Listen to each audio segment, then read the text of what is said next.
simple lang yung routine ko. Nagda-diet lang ako and then regular exercise.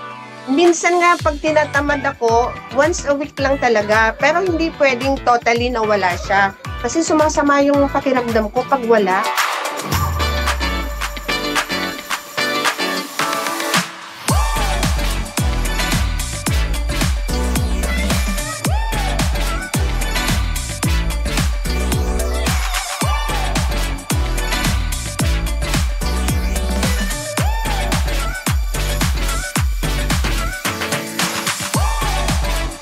Simpleng workout lang talaga, pero more on sit-ups ako.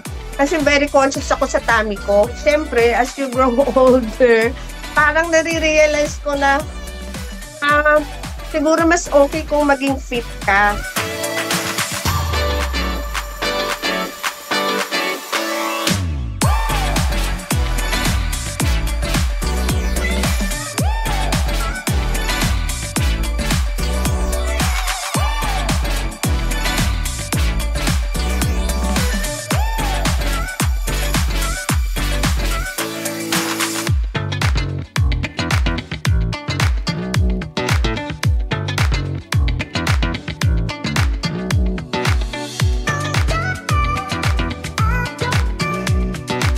Isip ko, paano kung mas stranded ako sa isang place na walang kahit na ano nang magiging itsura ko kung meron akong maintenance ng mga pampaganda or gamot, di ba?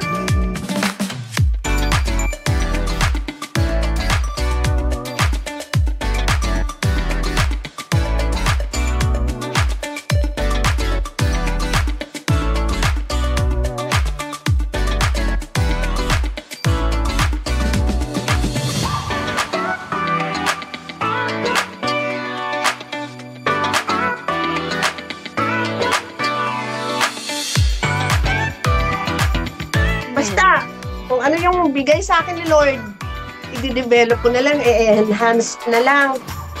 But in natural way. Laging doon ako sa natural way.